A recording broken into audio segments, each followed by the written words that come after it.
प्रथमं शैलपुत्री च द्वितीयं ब्रह्मचारिणी तृतीयै चन्द्रघण्टेति कुष्माण्डेति चतुर्थकम् पञ्चमं स्कन्दमातेति षष्ठं कात्यायनीति च सप्तमं कालरात्रिश्च महागौरीति चाष्टमम् नवमं सिद्धिदात्री च नवदुर्गा प्रकीर्तितः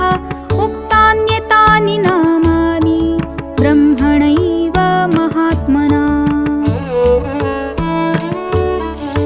अग्निना दह्यमानस्तु